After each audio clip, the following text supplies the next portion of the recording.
Well, I think you sound very McCarthyist now when you bait me and say that I'm simply anti-American, that I simply hate America, that I'm motivated by a hatred of the country that I grew up in, of the country that I love and don't want to see dragged into a new war. When you try to appeal to jingoistic sentiment, he's working for the enemy, he's working for the Stalinists, that's McCarthyism. People know that. The government has nothing to do with socialism. Well, that's nice, but around the world historically, when workers have risen up, the main thing that they've tried to do is take control of state power. You may not agree with that, and I respect your right to disagree with that. But if you read Lenin's book, The State and Revolution, if you read Marx's writings where he talks, I mean, I just read you Engels, the proletariat seizes the public power. I mean, that's generally what the understanding of socialism is. Your definition of fascism seems pretty fluid. I mean, you say it's when the government is controlling corporations, then it becomes what's authoritarianism, then, well, no, I mischaracterized it. Your definition of fascism seems quite all over the place. I specifically I can respond to some of what you said about corporate power into Uyghurs the and state. social credit, but I'm not China's lawyer. I'm not here to say China did nothing wrong, but I can respond to that if you'd like. Oh, I mean, sure. I think it's, again, like I gave a very specific definition of fascism twice now. So, yeah, I don't know about that. Also, the workers haven't seized control of the state apparatus of China. A very small group of autocrats have, of billionaires and state and party officials. Do you think, like, the workers are in charge of the Chinese Communist Party? Like, do they vote? So, I mean, as far as the Uyghur stuff, is China doing wrong things in those regions? Possibly. But you'll have to remember that so many of the things that have been going around on social media about that have been debunked. I mean, there was a video going around purporting to show police beating up a man for owning the Quran. It turns out it was from Indonesia. CNN. Do we really want to go down this road? I'm sorry. May I not be interrupted, please? Okay, you do. Mel All right. Turson of CNN was being interviewed, and she said that her child died in a hospital. Well, it turns out her child is alive, and the hospital records completely contradict everything she said, but that was broadcast on CNN. Hashtag still no info, which was this popular hashtag listing people who'd been disappeared. Investigations showed that a number of those people couldn't be identified. However, there were a number of those people on that list who were actually had never even been detained and were in their homes, right? Now, I'm not saying China never did anything wrong, but at a time when our government is trying to whip up suspicion and build a case for war, I take what they say with a grain of salt. I know that the war makers lie. I know about the Naria testimony, where they had the daughter of the Kuwaiti monarchy or this Kuwaiti royal family member crying in front of Congress, saying, "Oh, they're taking babies out of incubators to build a case against for the war against Iraq." It turned out to be a total lie. When our government and our media is trying to demonize countries, they often say things that are not true.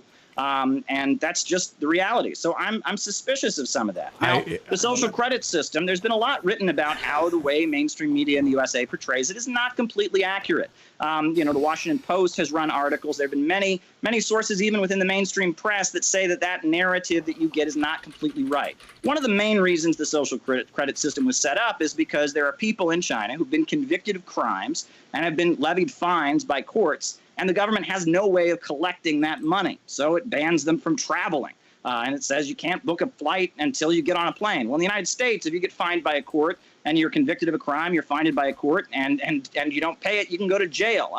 The idea that people are barred from getting on planes simply because they tweeted something critical of the state, I think, based on what I've read, is not completely accurate. That's not to say they haven't done anything wrong, okay? Again, I am an American. I love my country, contrary to your McCarthyist accusations. I love my country. I want things to get better here, and I don't want to impose the Chinese system here. I simply want international cooperation and friendship, not McCarthyism, not war hysteria, not polarization. So I noticed that you completely ignored the is the Chinese Communist Party democratically controlled by the workers question. That's okay. We both know the answer.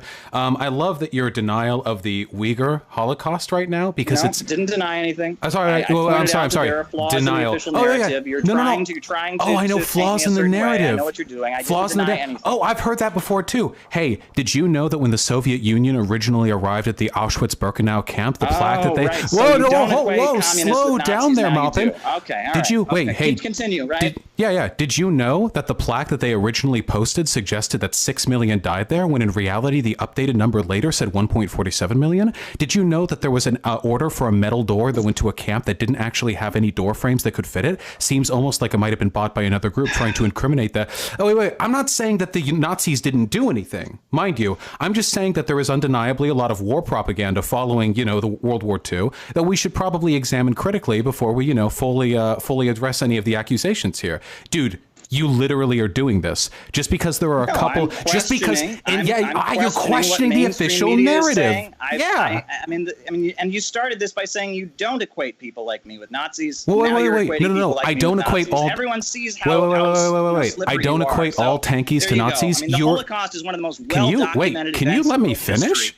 And at the time that it happened, mainstream media in the United States were the ones downplaying it. It was mainstream media that was downplaying it, and it was leftists like myself that raised the alarm about fascism. So it was communists and socialists raised the alarm and said Hitler is killing people. While people like you, people that hate communists, people that hate the Soviet Union, they were the ones downplaying the crimes. Dude, you don't give a fuck about communism. Completely being facetious. Okay, but that's okay. We can back up a little bit here. Okay, so I know you're not denying the Uyghur Muslim genocide. Wow, he actually. Hey, can I appeal to the moderator here? All right, let's give Vaush the floor. And it was about the fact that while leftists and socialists were raising the alarm about the crimes of fascism, mainstream media was ignoring it because they hated communists, because they preached hatred for the Soviet Union. And he wrote Horton Hears a Who to talk about Republican Spain and how the people, the republic was being crushed, fascists were murdering people, and the world sat back and did nothing. It was leftists, it was tankies who raised the alarm about fascism's crimes.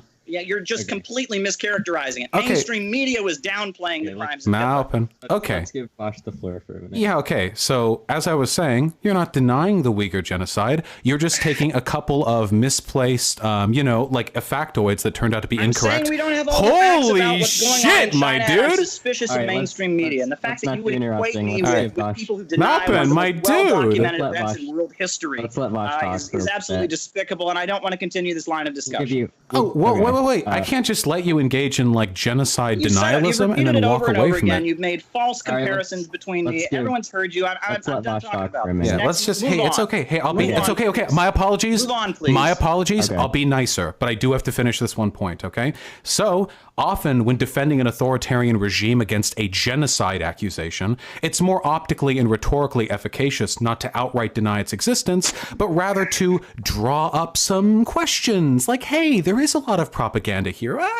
Maybe possibly there are some state actors who have, and then by doing that, you introduce the seeds of doubt that allow other people to then engage in outright denial. Now, I feel comfortable in making that comparison here because as Nazi Germany was a fascist society that engaged in a genocide, by every reasonable economic definition, China is also a fascist society currently engaging in a genocide. Though the societies are not exactly the same, there are many, many differences between the two. When we talk about a top-down authoritarian, xenophobic, ethno-state-like society that imposes state's will on the people, but then promises that the glory of the people will be brought about by the sovereignty and the power of the authoritarian unelected state, I think a little bit maybe, and that's kind of the argument that you've made as well, my dude. You haven't really made any arguments about the autonomy of the worker or the abolition of the commodity form. Every word out of your mouth to defend China has been defending authoritarianism, which makes me think you're not really a socialist. I read you this passage from Karl Marx on the third address in May 1871. But the working class cannot simply lay hold of the ready-made state machinery and wield it for its own purposes. The centralized state power, with its ubiquitous organs of standing army, police, bureaucracy, clergy, and judicator, organs wrought after the plan of a systemic and hierarchical division of labor, originates from the days of absolute monarchy, serving nascent middle-class society as a mighty weapon in its struggle against feudalism. Or in essence, the worker seizing the state is not nearly enough. It's not even close to being nearly enough. All you're doing is replicating the previous system of government, except with different people in charge. So we need a more substantive change, which China has not engaged in to any extent whatsoever. All right. Well, when the Iraq War was getting going, as I mentioned before, CNN played this testimony from a member of the Kuwaiti royal family saying that Iraqi soldiers were taking babies from incubators. And thousands of people didn't buy it. And they marched in protest against the Gulf War that took place. According to you, they must be all Holocaust deniers because they didn't believe mainstream media saying something against a regime that you don't like. That's despicable. I don't want to engage about this any further. We clearly disagree. It turned out to be a lie. It turned out to be a lie. People didn't believe mainstream media. They had questions about it. Oh my God! When mainstream media, says that a country is evil, we just have to buy it, right? Disbelieving a single, or else you're a Nazi, right? Disbelieving a single data point is the same as being in favor with an authoritarian regime and then bringing up a number of lie. When it's time to build. Wait! You actually can't wait. Hold on. So just in case there are any people of like your IQ or lower who are listening right now, I just need to clarify when we're talking about what you just gave as an example, as opposed to my example of the Uyghur genocide. The issue is the Uyghur genocide is happening. There's proof it's happening. It's not just one report of questionable authenticity. There is a plurality of evidence concretely indicating that it is something that's happening. Is all the data coming out from Western media about it accurate? If it's happening the way you say it's happening, that's wrong, and I denounce it. If it is, ooh, okay, all right. But I'm saying that we don't have all the facts. There are a lot of fantastical claims made in mainstream media that people have questions about. And I am worried it's just about unbelievable. I'm hearing China. this from like a leftist. I'm seeing how consistently the U.S. media lies, how the New York Times mistranslated workers in their video about China's healthcare. I mean, there is consistent deception in U.S. media when it comes to all things regarding China. So I have questions about it. Have me arrested, have me shot. Okay, I mean, I don't need to have you shot. This isn't China, so that's not how we respond to political dissidents. But yeah, that's insane. Like this is like genocide denial. When you call tankies fascists, everyone knows you're dog whistling to anarchists and Antifa to be violent. You are calling for violence. What? You would have had Nelson Mandela beaten up by Antifa. What? You would have had Albert Einstein punched in the face. You equate people that defend socialist countries and question the lies about them in media with Nazis. That's what you're doing here. You're doing that to me. This is like when I argue with fascists and they're like, you want to kill all white people. That spit on civil rights marchers because they were part of the Communist Party. Well, that's what you're doing. So my criticism at you, a tanky organization, William L. Patterson, Henry Winston, great heroic organizers who fought for civil rights. My criticism of you is that you've engaged in genocide denialism. Stalin. You equate them with Nazis. You want violence against such people. No. Just you. No, my dude. They're not all as bad as you. Just you. You're the one doing the genocide denialism. Nelson Mandela didn't do that. Great American poet. He signed an ad defending the Moscow trials and defending the purges in 1938. Yeah, that's pretty bad. Is that the right thing to do? Maybe not. That doesn't make him a Nazi. I didn't say he's a Nazi. Did he engage in genocide denial? Why are you conflating all these different things? I'm pointing out that you are painting people with a broad brush. You're painting all differentiation with the U.S. media on international foreign policy. No, I'm saying accusations against China or Russia or other countries. You're equating all of that with the most despicable far-right human beings. And Can you stop defending fascist governments against claims of genocide then? About this. I'm not going to change your mind. Sure, okay. I just declare, and I'm not going to repeat my accusations so we can actually move on from this point. I'm just going. I think we're hitting that hour mark. Do we want to do our closing statements? All right. Yeah, you can give your closing statement first. How about that? Actually, I think you went first in the opening. Do you want to go first? Sure. Okay.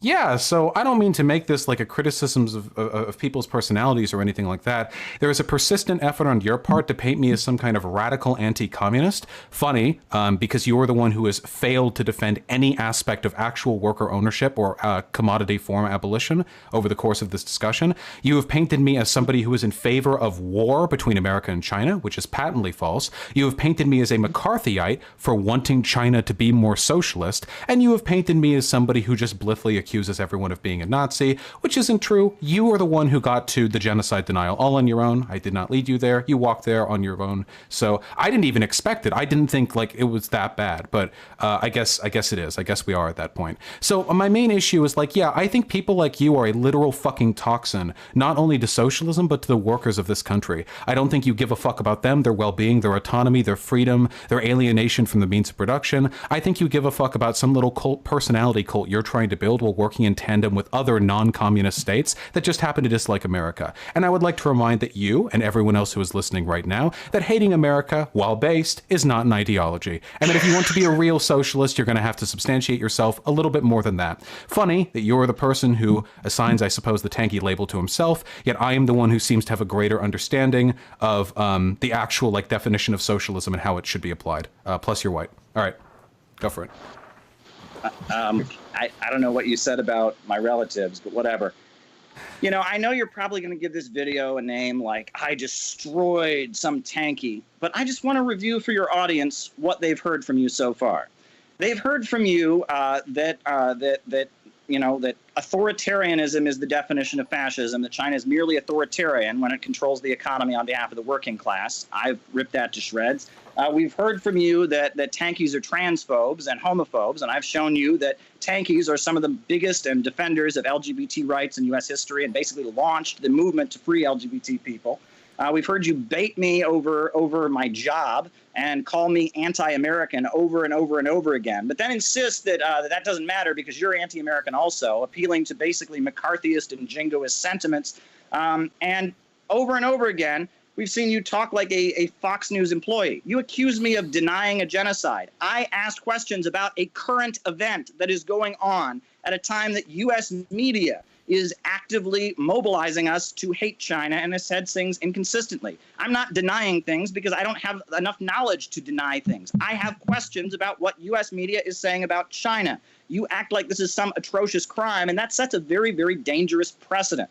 By doing that, the next time there's Remember the Maine and we're sent to, go to war with Spain or the Gulf of Tonkin resolution, you're not allowed to question it because if you do, then you are just like a tanky.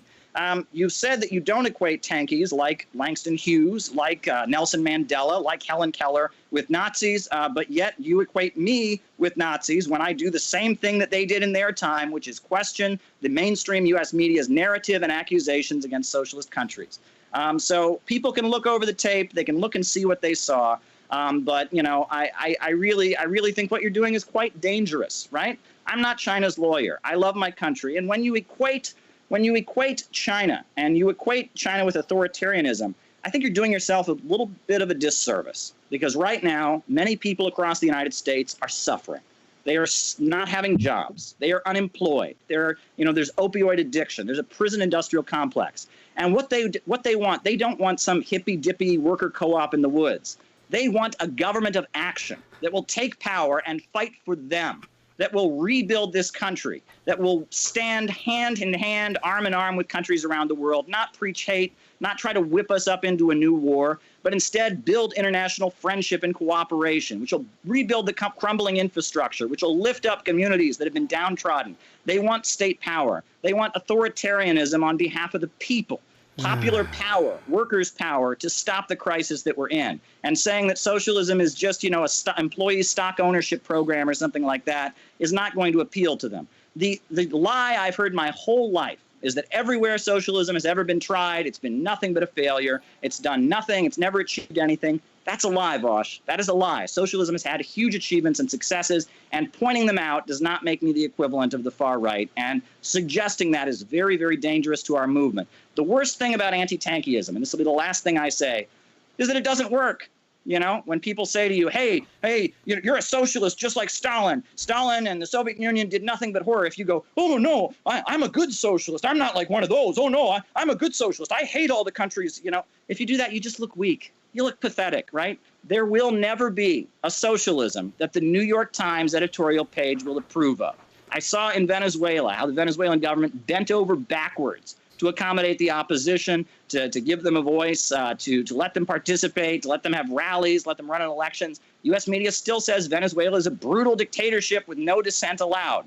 There will never be a socialism that U.S. media will not demonize and make extreme allegations against. That doesn't mean we should blindly believe everything these governments said. I believe in questioning. I believe in questioning and looking into facts, which you are trying to intimidate people out of doing when it comes to China and other countries. I'm not intimidating anyone, my dude. I just have a YouTube channel. I know you probably dream of being like the CCP chairman or whatever, but bye-bye. Goodbye.